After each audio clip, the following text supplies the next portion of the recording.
Hi hello నమస్తే, నేను కృష్ణాంజనేయులు.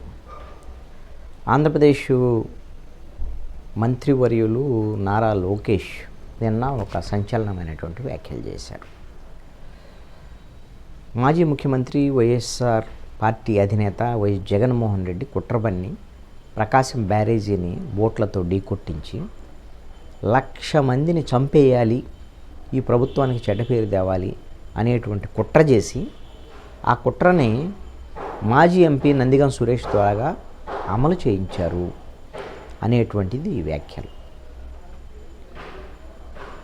అంటే బోట్ల ద్వారాగా ప్రకాశం బ్యారేజీని ఢీకొట్టి ప్రకాశం బ్యారేజీ దెబ్బతిని కూలిపోతే వరదంతా కిందికి వెళ్ళిపోతే రేపల్లె, అవనిగడ్డ, దివిసీమ అన్ని ప్రాంతాలు దాదాపు అన్నీ మునిగిపోతాయి.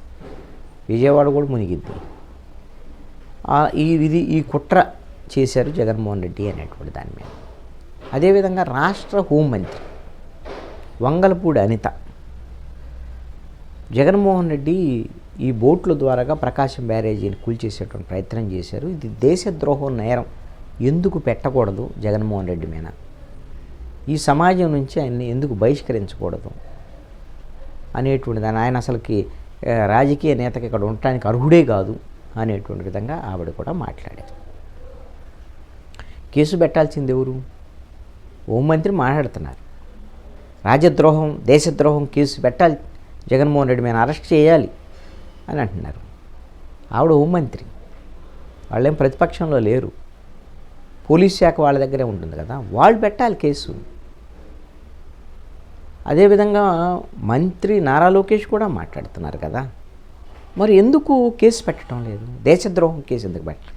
ఆల్రెడీ బోట్లకు సంబంధించినటువంటి విషయంలో 3 బోట్లు కొట్టుకొచ్చినటువంటి దాని మీద రామ్మోహన్, ఉషాద్రి అనేటువంటి వ్యక్తులను అరెస్ట్ చేశారు, వాళ్ళని రిమాండ్కి కూడా పంపించారు. నందిగం సురేష్ టీడీపీ కార్యాలయం మీద దాడి కేసులో అరెస్ట్ అయి గుంటూరు జైల్లో ఉంటాడు.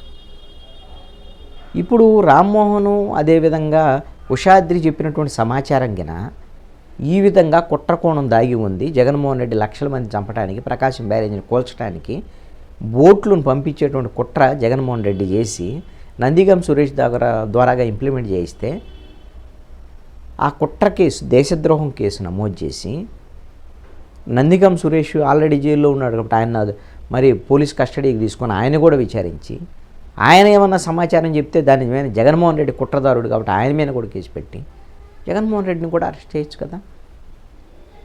మరి ఎందుకు మాటల వరకే పరిమితం అవుతున్నారు ప్రభుత్వంలో ఉన్నారు? ఈ ఇద్దరే కాదు, ఈ మంత్రులు ఇద్దరే కాదు, అంతకుముందు రామానాయుడు మాట్లాడాడు మంత్రి, అదేవిధంగా మంత్రి కొల్లు రవీంద్ర కూడా మాట్లాడాడు. అసలు వీళ్ళందరే కాదు, ముఖ్యమంత్రి చంద్రబాబు నాయుడు కూడా మాట్లాడారు. ఇక్కడ ఒక పాయింట్ ఏమిటి అని అంటే, ఎందుకు మాట్లాడుతున్నారు, ఎందుకు కేసు పెట్టడం లేదు? దేశద్రోహం కేసు, కుట్ర జరిగింది, బ్యారేజీని కూల్చే కుట్ర, ఆ కుట్ర కేసు ఎందుకు పెట్టడం లేదు? నిజంగా వీళ్ళు ఆ కేసు నమోదు చేసి ఆ విధంగా కుట్ర కోణం వీళ్ళందరూ ఉన్నారు అనేటువంటి దాని మీద ఉంటే దానికి ఆధారాలు చూపించాల్సినటువంటి బాధ్యత కేసు పెట్టినటువంటి పోలీస్ శాఖ మీద ఉంటుంది. రాజకీయ నాయకుడిగా ఒక విమర్శ చేయటం, రాజకీయ పార్టీ మీద విమర్శ చేయటం, ప్రతిపక్ష పార్టీ మీద విమర్శ చేయటం ఇది చాలా సులువు. కానీ ఒక పోలీసు ఈ విధంగా ఆ పోలీస్ శాఖ ఒక కేసు నమోదు చేస్తే దేశద్రోహము, బ్యారేజీని కూల్చే కుట్ర, ఈ కుట్రలో భాగస్వాములు వీళ్ళు, ఇవన్నిటికీ ఆధారాలు చూపించాలి. ఆధారాలు చూపించకుండా ఉంటే కుదరదు. మరి ఎందుకు ఈ ఆరోపణలు చేస్తున్నారు? కేసులు పెట్టకుండా కేవలం ఆరోపణలకి ఎందుకు ప్రభుత్వంలో ఉండేటువంటి వాళ్ళు పరిమితం అవుతున్నారు? ఇది రాజకీయపరమైనటువంటి అంశంగా ఉంది.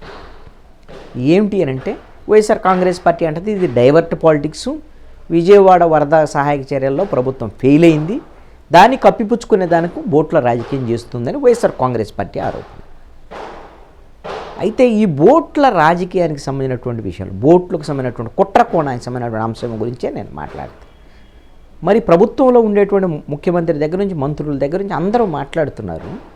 దీని లక్ష్యం ఏమిటి? నిజంగా వాళ్ళ మీద కేసులు పెడతారా? రేపొద్దున సమాచారం సేకరించిన తర్వాతైనా కేసులు పెడతారా? లేదా కొద్ది రోజుల్లో ఈ విమర్శల వరకు పరిమితమై ఆగిపోతారా? కేసులు పెట్టేవాళ్ళు అయితే ఇప్పటికే ఇద్దరు అదుపులోకి తీసుకున్నటువంటి వాళ్ళు, అరెస్ట్ చేసినటువంటి వాళ్ళని వాళ్ళు ఇచ్చినటువంటి సమాచారం మేరకు ఇప్పటికే కేసు పెట్టేవాళ్ళు. భవిష్యత్తులో కూడా నాకు తెలిసి ఈ కుట్ర కేసు, దేశద్రోహం కేసు, కుట్ర కేసు ఇలాంటి కేసులు నమోదవుతాయని నేను అనుకోవట్లేదు. అలాంటిది ఉంటే ఇప్పటికే అలాంటి సమాచారాన్ని పోలీసులు రాబట్టేటువంటి ప్రయత్నం చేసి ఉండేవాళ్ళు. ఇప్పుడు ఎఫ్ఐఆర్లో కూడా అలాంటి అనేటువంటి అంశాలను కూడా చేర్చి ఉండేవాళ్ళు. భవిష్యత్తులో పెట్టడానికి అవకాశం లేదు అని నేను అనుకుంటున్నాను. ఒకవేళ పెడతారా లేదో చూద్దాం. రాజకీయ విమర్శల వరకు ఎందుకు చేస్తున్నారు పరిమితమయ్యి? ఎందుకు అని అంటే, జగన్మోహన్ రెడ్డి ఎన్నికల్లో ఓడిపోయాడు, ప్రజలందరూ తిరస్కరించారు.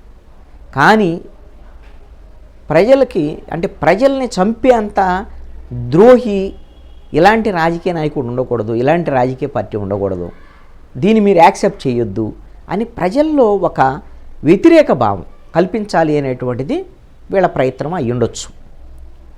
అది ఫలిస్తుందా లేదని చూడాలి. ఎందుకనంటే ఇప్పుడు తెలుగుదేశం వాళ్ళు లేకపోతే తెలుగుదేశం, జనసేన, బీజేపీ కూటమిలో ఉండేటువంటి వాళ్ళు ఈ కుట్రకోణము, బ్యారేజీని కూల్చేటువంటి వ్యవహారం ఇవన్నిటి మీద చేసేటువంటి ఆరోపణల్ని తెలుగుదేశానికి ఓట్లేసిన జనం, తెలుగుదేశం కార్యకర్తలు వాళ్ళు నమ్మటానికి అవకాశం ఉంది అనుకుందాం. వైఎస్ఆర్ కాంగ్రెస్ పార్టీ వాళ్ళైతే ఇది కావాలని అసత్యమైన ప్రచారం చేస్తున్నారు అని వైఎస్ఆర్ కాంగ్రెస్ పార్టీ వాళ్ళు దీన్ని నమ్మరు, ఈ ప్రచారాన్ని. అయితే వీళ్ళిద్దరే కాదు, వీళ్ళిద్దరు ఓట్లేసినటువంటి వాళ్ళు కాదు, ఇంకా న్యూట్రల్ పీపుల్ 20-25% న్యూట్రల్ పీపుల్ ఉంటారు.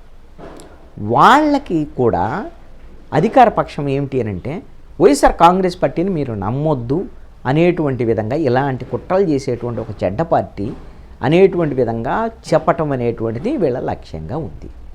మరి ఇంత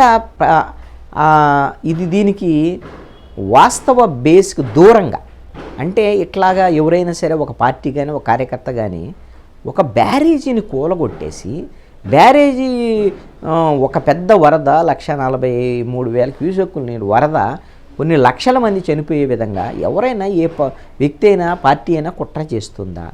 దీన్ని ప్రజలు నమ్ముతారా? మరి ఈ విధమైనటువంటి నేలబారు రాజకీయాలు, ఈ విధంగా ఆధారాలు లేనటువంటి విమర్శలు, దీనివల్ల అధికార పక్షానికి లాభం జరిగిద్దా, నష్టం జరిగిద్దా అనేటువంటిది కూడా చాలా కీలకమైన.